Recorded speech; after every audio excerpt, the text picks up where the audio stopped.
Hi, and thanks for watching this message video. Today we're continuing on in our series called Soul Growth, where we're looking at the different spiritual disciplines that followers need to embrace if we're going to grow to maturity, as well as be useful to God in His plan to redeem the world.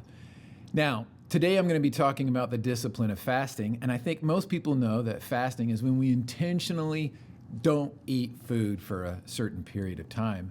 But what a lot of people don't maybe recognize or understand is what motivated followers of God to even fast in the first place. Now, you might be surprised to know that no place in the Bible is there ever a person who said, I think I'll go on a 7-day fast so I'll look good in my tunic. No. Personal vanity was never one of the motivations. In fact, when we look at the Bible, what we'll see is that the discipline of fasting has always been a way of demonstrating for God our willingness to suffer for what we've done, or our support for others who are suffering, or to show our sincerity. For example, if you've heard of King David, then you've probably heard of King Saul, who David eventually replaced and who he worked for. But Saul didn't want to be replaced, and so as a result, he tried to kill David multiple times, which was sad because David was incredibly loyal and faithful to Saul, as well as to his family and to his troops. In fact, look at what David wrote in the Psalms about how he grieved for them or how he handled this situation particularly. Psalm 35:13. Yet when they were ill, I grieved for them. I denied myself by fasting for them. But my prayers returned unanswered. I was sad as though they were my friends or family, as if I were grieving for my own mother. This is just one instance where David showed his support for somebody else by fasting for them. Here's another example that's related to this same story. As many of you know, the reason why Saul was being replaced by God was because he had rebelled against God and was no longer following his ways. And so in a fierce battle with the Philistines, God allowed for Saul, as well as all of his sons, to be killed in battle. And then look at what it is that the Philistines did in cruelty, but also what a small band of Israelite warriors did to show their empathy or their support. 1 Samuel 31. The next day when the Philistines went out to strip the dead, they found the bodies of Saul and his 3 sons on Mount Gilboa. So they cut off Saul's head and stripped off his armor. Then they proclaimed the good news of Saul's death in their pagan temple and to the people throughout the land of Philistia. They placed his armor in the temple of the Ashtoreths, and they fastened his body to the wall of the city of Bethshan. But when the people of Jabesh Gilead heard what the Philistines had done to Saul, all their mighty warriors traveled through the night to Bethshan and took the bodies of Saul and his sons down from the wall. They brought them to Jabesh, where they burned the bodies. Then they took their bones and buried them beneath the tamarisk tree at Jabesh, and they fasted for 7 days. One of the best ways that we can show our support, our empathy for others, warrior or not, is by fasting for them. But like I mentioned earlier, there are times when we are fasting not because of our support for others, but to show our sincerity to God about something or to demonstrate our admission of guilt. An example of this is once again seen in the life of King David. For those of you who don't know, he had his good friend Uriah killed, and the reason being is because David had slept with his wife and gotten her pregnant, and he was trying to hide that fact. So God sent the prophet Nathan to confront David about this terrible sin and to warn him of the consequences, one of which was that he was going to lose this child. Here's how David responded. 2 Samuel 12. After Nathan returned to his home, the Lord sent a deadly illness to the child of David and Uriah's wife. David begged God to spare the child. He went without food and lay all night on the bare ground. The elders of his household pleaded with him to get up and eat with them, but he refused. Then on the 7th day, the child died. David's advisors were afraid to tell him. He wouldn't listen to reason while the child was ill, they said. What drastic thing will he do when we tell him the child is dead? When David saw them whispering, he realized what had happened. Is the child dead? He asked. Yes, they replied. He is dead. Then David got up from the ground, washed himself, put on lotions, and changed his clothes. He went to the tabernacle and worshiped the Lord. After that, he returned to the palace and was served food and ate. His advisors were amazed. We don't understand you, they told him. While the child was living, you wept and refused to eat. But now that the child is dead, you have stopped your mourning and are eating again. David replied, I fasted and wept while the child was alive. For I said, perhaps the Lord will be gracious to me and let the child live. But why should I fast when he is dead? Can I bring him back again? I will go to him one day, but he cannot return to me. David used the discipline of fasting to show God that he was sincerely sorry for what it is that he had done. I think we all know that. But it was also to show God his sincerity in terms of his request to have his son's life be spared or that God would be gracious with him. This is the exact same situation that King Darius the Mede found himself in, because he was tricked into creating a decree that ultimately led to what would be the execution of his close friend and advisor, Daniel. He decided to do something about it. Take a look at what he did.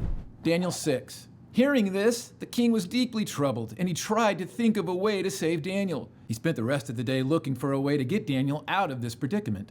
In the evening, the men went together to the king and said, Your Majesty, you know that according to the law of the Medes and the Persians, no law that the king signs can be changed. So at last the king gave orders for Daniel to be arrested and thrown into the den of lions. The king said to him, May your God, whom you serve so faithfully, rescue you. A stone was brought and placed over the mouth of the den. The king sealed the stone with his own royal seal and the seals of his nobles so that no one could rescue Daniel. Then the king returned to his palace and spent the night fasting. He refused his usual entertainment and couldn't sleep at all that night. Very early the next morning, the king got up and hurried out to the lion's den. When he got there, he called out in anguish, Daniel, servant of the living God, was your God whom you serve so faithfully able to rescue you from the lions? Daniel answered, Long live the king! My God sent his angel to shut the lions' mouths so that they would not hurt me, for I have been found innocent in his sight, and I have not wronged you, your majesty. The king was overjoyed and ordered that Daniel be lifted from the den. Not a scratch was found on him, for he had trusted in his God. How cool is that? King Darius the Mede, who didn't even really know God, was suffering over what it is that he had done and over the plight of Daniel. And to demonstrate his sincerity, he fasted and stayed up all night, possibly even praying. Now, I know that this goes without saying, but I think it bears some mentioning, that when God sees a person, regardless of who they are, with a truly repentant heart, it moves him. And when God moves, he can turn our vicious lions into playful kittens. However, we have to trust him. And when we trust him, and when we learn these disciplines, let's say, of spiritually disciplining ourselves to get into God's word and study it, and then to meditate on it and pray, and then eventually to fast, these are the things that God says, man, I see that this is a person who is ready to go about doing my will, and they are preparing themselves to go about doing my will. And when God's leaders do that, he can use them in some powerful ways to do some amazing and epic things. Say, for instance, Jesus, one of the greatest leaders that we will ever know, through the preparation of fasting, made himself ready to enter into one of the most epic battles that you and I have ever faced when he faced the temptation of Satan. Matthew 4. For 40 days and 40 nights he fasted and became very hungry. During that time the devil came to him and said, If you are the Son of God, tell these stones to become loaves of bread. But Jesus told him, No, the scriptures say people do not live by bread alone, but by every word that comes from the mouth of God. Then the devil took him to the holy city, Jerusalem, to the highest point of the temple and said, If you are the Son of God, jump off. For the scriptures say he will order his angels to protect you, and they will hold you up with their hands so you won't even hurt your foot on a stone. Jesus responded, The scriptures also say you must not test the Lord your God. Next, the devil took him to the peak of a very high mountain and showed him all the kingdoms of the world and their glory. I will give it all to you, he said, if you will kneel down and worship me. Get out of here, Satan, Jesus told him. For the scriptures say you must worship the Lord your God and serve only him. Then the devil went away, and angels came and took care of Jesus. Please hear me. A part of what made Jesus one of the greatest leaders, if not the greatest leader that you and I will ever know, wasn't just that he knew the Bible or that he had studied the scriptures. It wasn't just that he regularly got away and prayed and meditated on the things that he knew to be the will of God. It was also that he demonstrated for others as well as for God and went through the mental, spiritual discipline of fasting to prepare himself to be able to deal with the hard circumstances that he was going to have to face. Now, another great example of this is Barnabas and Saul, or Paul, who are both pastors, huge leaders for God, and primarily responsible for developing a lot of the church.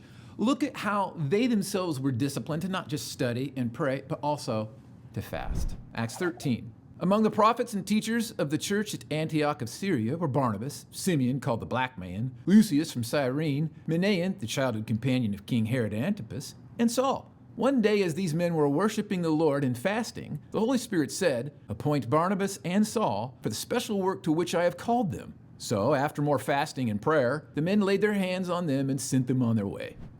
So, if you consider yourself to be a follower of God, and particularly one who wants to be mature, then you and I need to be disciplined when it comes to not just studying the Bible, not just meditating, but to fasting, to show God our sincerity at the very least, if not our admission of guilt or our support for others. So if you're already doing this, great. You probably don't need any suggestions from me or tips. But for those who maybe aren't doing so well, here are some tips for fasting. Number one, start small and progress slowly. Or begin by skipping a meal before attempting a whole day. Depending on the reasons for your fast, again, whether it's because you're showing your admission of guilt, your sincerity, or your support, there is going to be a time when you're going to feel the hunger pang. And when that time comes, that's supposed to be a reminder to meditate, to pray, again, which is what I covered last week, and to put your focus once again on the things that you are appealing to God or wanting to show or demonstrate for God. However, this also is a reminder that when we are feeling hungry or when we are feeling the effects of the lack of food, to not just pray, but to also steel our minds for what it is that we are experiencing when it comes to a fast, which leads me to tip number two. Fasting is 50% physical and 50% mental, meaning both your stomach and your mind will be impacted. There is a lot of science to confirm or affirm the physical benefits of fasting. However, during the time of fasting, it may not feel like you're under much benefit. In fact, there will be times, depending on the length of your fast, where you are ultimately going to feel a little bit worn out, and you may even look a little bit worn out.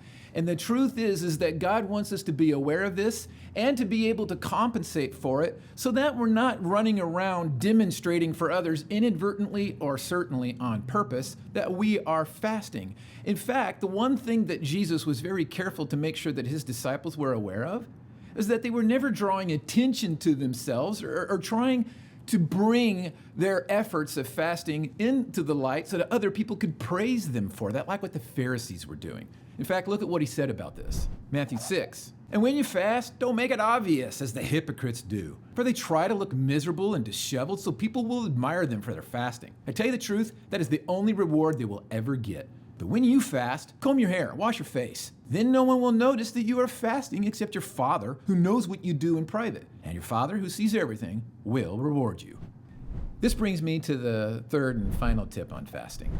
Authentic fasting is a physical, mental, and spiritual act of surrender to the will of God, which means only God truly knows those who are genuinely surrendered over to Him and to His will and are wanting to grow to maturity or spiritual usefulness for God, as opposed to maybe those who are just playing games or phonies or frauds. So in other words, there are some who know how to quote a few verses and make it look like they've studied. And there are some who show up at church and they raise their hands and it may seem like they know how to pray and meditate. And they even go to a small group and talk about fasting. But the truth of it is, nothing about what it is that they know has translated to a surrender over to God and to His will in their life, and so they're playing games. Now, I'm not assuming that all of you who are watching this message video are phonies or frauds. I'm not even assuming that 10% of you watching this are phonies or frauds. But because I have known a few and have personally witnessed two individuals, one of which who was a pastor, who for many years fooled everybody and made everybody believe that he was indeed a genuine follower of Christ, but he wasn't. And when it became known, what did he do? He owned it. He turned it around. And now he is genuinely a follower of Christ and a pastor. But then I knew another person who was a phony and a fraud. Nobody knew it. And then one day she got exposed. And rather than owning it, she took her life. Now, again, I don't know who's a phony or who's a fraud, but I feel like Isaiah, the Old Testament prophet in some regard, and that what God has said is, Matt, give warnings. Give warnings. And so I'm going to read what Isaiah wrote. And even though what it is that he wrote on behalf of God for the Israelites was directed at them then, I believe that there's a lot of it that's relevant for the church today. Isaiah 58. Shout with the voice of a trumpet blast. Shout aloud. Don't be timid. Tell my people Israel of their sins. Yet they act so pious. They come to the temple every day and seem delighted to learn all about me. They act like a righteous nation that would never abandon the laws of its God. They ask me to take action on their behalf, pretending they want to be near me. We have fasted before you, they say. Why aren't you impressed? We have been very hard on ourselves, and you don't even notice it. I will tell you why, I respond. It's because you are fasting to please yourselves. Even while you fast, you keep oppressing your workers. What good is fasting when you keep on fighting and quarreling? This kind of fasting will never get you anywhere with me. You humble yourselves by going through the motions of penance, bowing your heads like reeds bending in the wind. You dress in burlap and cover yourselves with ashes. Is this what you call fasting? Do you really think this will please the Lord? No. This is the kind of fasting I want. Free those who are wrongly imprisoned. Lighten the burden of those who work for you. Let the oppressed go free, and remove the chains that bind people. Share your food with the hungry, and give shelter to the homeless. Give clothes to those who need them, and do not hide from relatives who need your help. Then your salvation will come like the dawn, and your wounds will quickly heal. Your godliness will lead you forward, and the glory of the Lord will protect you from behind. Then when you call, the Lord will answer. Yes, I am here, he will quickly reply. Remove the heavy yoke of oppression. Stop pointing your finger and spreading vicious rumors. Feed the hungry and help those in trouble. Then your light will shine out from the darkness, and the darkness around you will be as bright as noon. The Lord will guide you continually, giving you water when you are dry and restoring your strength. You will be like a well-watered garden, like an ever-flowing spring.